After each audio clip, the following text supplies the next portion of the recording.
ഹരേ കൃഷ്ണ.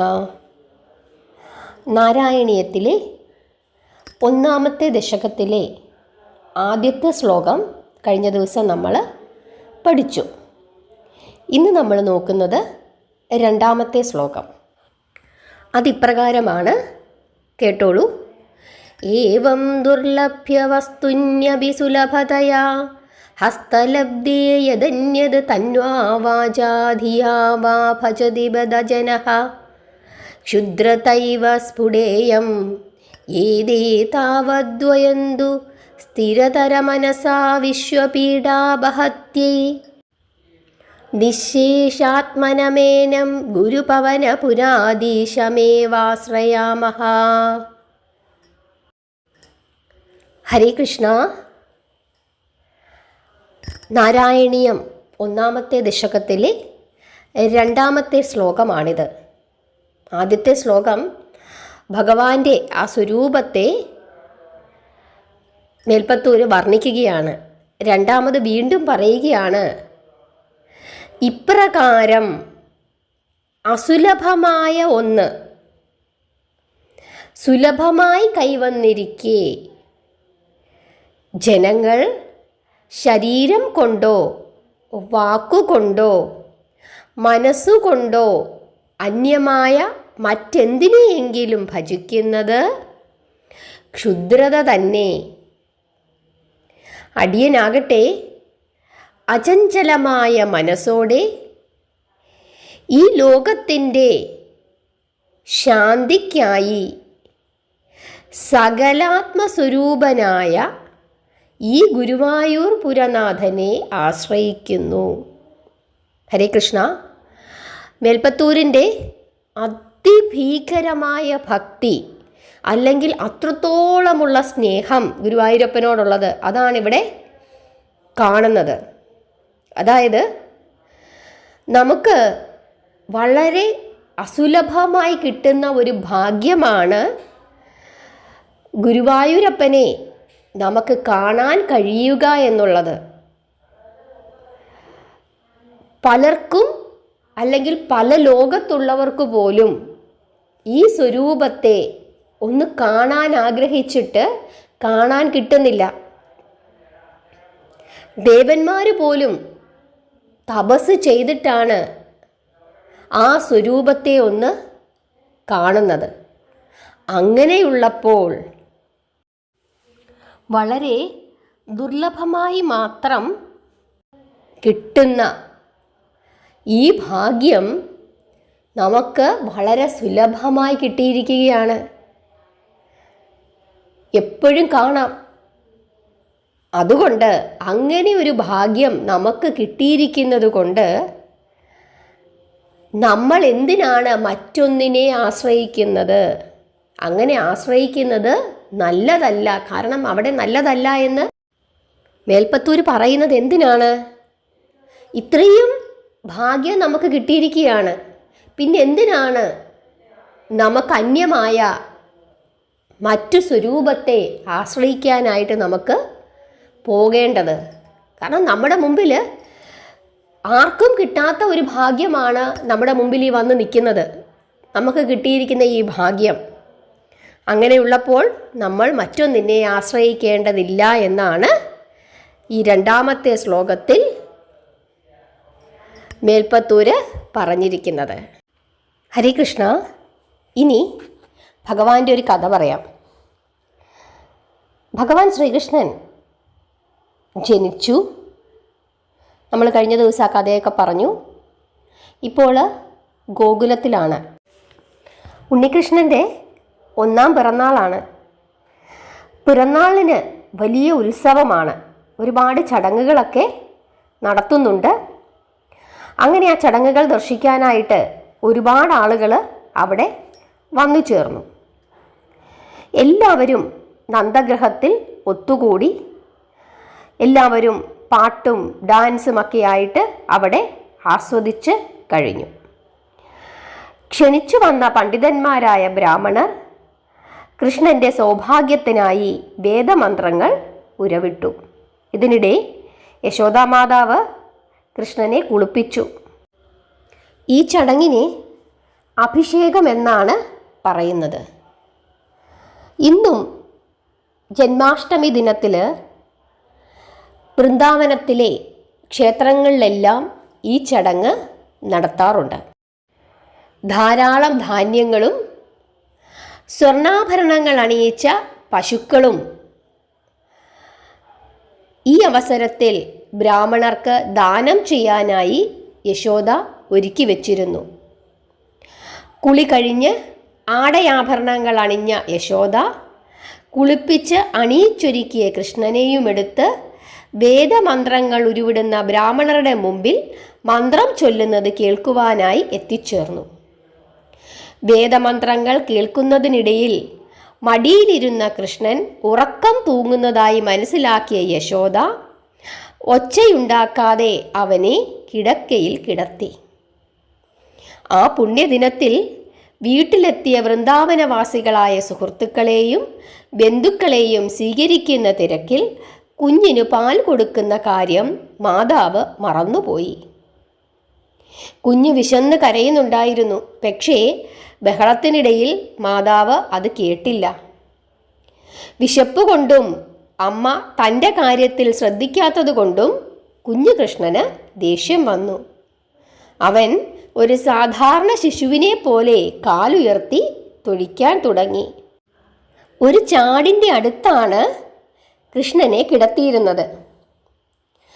യാദൃച്ഛികമായി കൃഷ്ണൻ്റെ കാല് ചാടിൻ്റെ ചക്രത്തിൽ കൊണ്ട് തകർന്നു.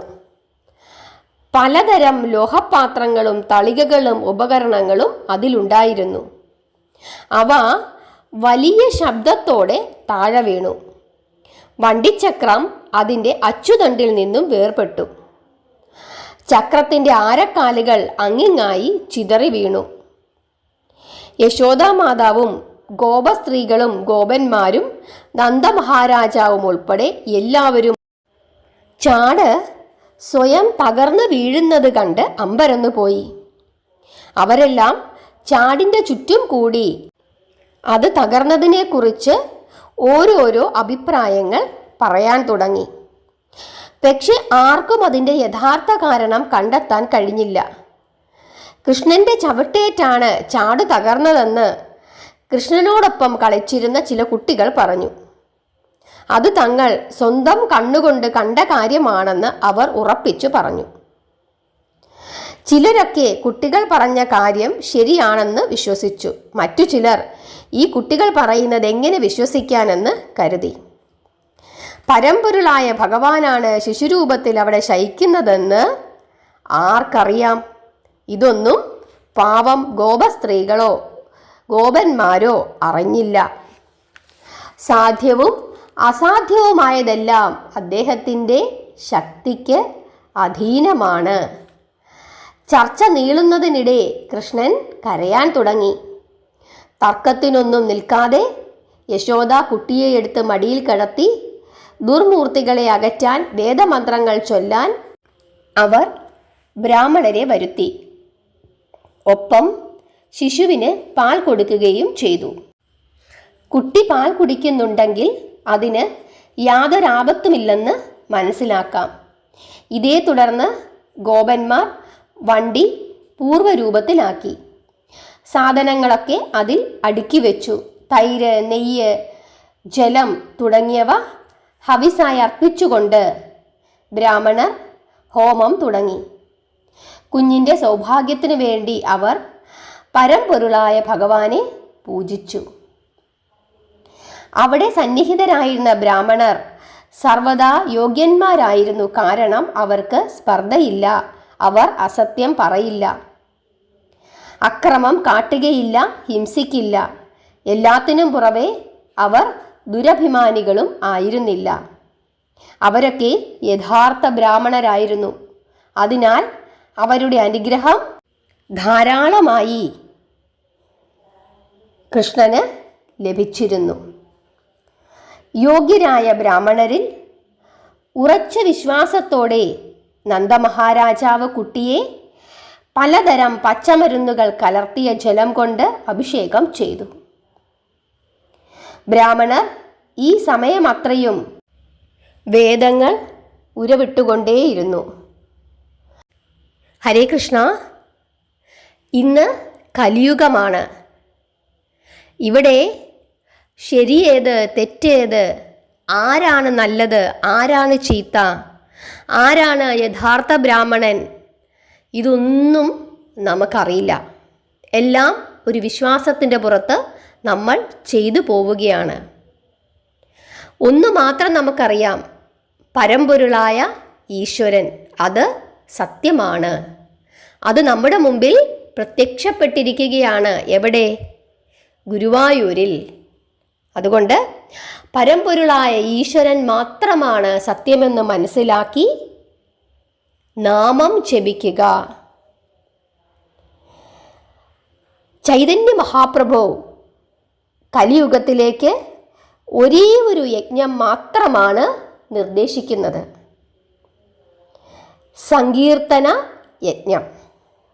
അതായത് ഹരേ കൃഷ്ണ എന്ന് പറയുന്ന മഹാമന്ത്രം ജപിച്ചുകൊണ്ടേയിരിക്കുക. ഏത് സമയത്തും എപ്പോഴും ആർക്കും ജപിക്കാൻ പറ്റുന്ന ഒരു മന്ത്രമാണ് ഹരേ കൃഷ്ണ എന്ന് പറയുന്ന മഹാമന്ത്രം. എപ്പോൾ വേണമെങ്കിലും ജപിക്കാം, ആർക്കും ജപിക്കാം, ഏത് സമയത്തും ജപിക്കാം, നിരന്തരം ജപിച്ചുകൊണ്ടേയിരിക്കാം, തെറ്റുവരികയേയില്ല. അതുകൊണ്ട് ഈ കലിയുഗത്തിൽ പരമ്പൊരുളായ ഈശ്വരൻ മാത്രമാണ് സത്യമെന്ന് മനസ്സിലാക്കി മേൽപ്പത്തൂർ പറഞ്ഞതുപോലെ അവിടെ ഇരിക്കുന്ന ആ ഭഗവാനെ ഭജിക്കുക. ഗുരുവായൂരിൽ വസിക്കുന്ന ആ പരമ്പൊരുളായ ഈശ്വരനെ ഭജിക്കുക. ഇപ്രകാരം അസുലഭമായ ഒന്ന് സുലഭമായി കൈവന്നിരിക്കെ ജനങ്ങൾ ശരീരം കൊണ്ടോ വാക്കുകൊണ്ടോ മനസ്സുകൊണ്ടോ അന്യമായ മറ്റെന്തിനെയെങ്കിലും ഭജിക്കുന്നത് നല്ലതല്ല.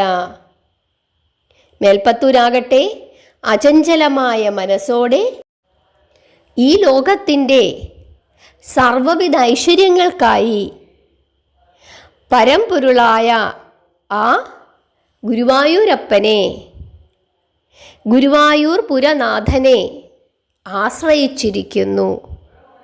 ഇതാണ് നാരായണീയം ദശകം 1 2-ാമത്തെ ശ്ലോകം.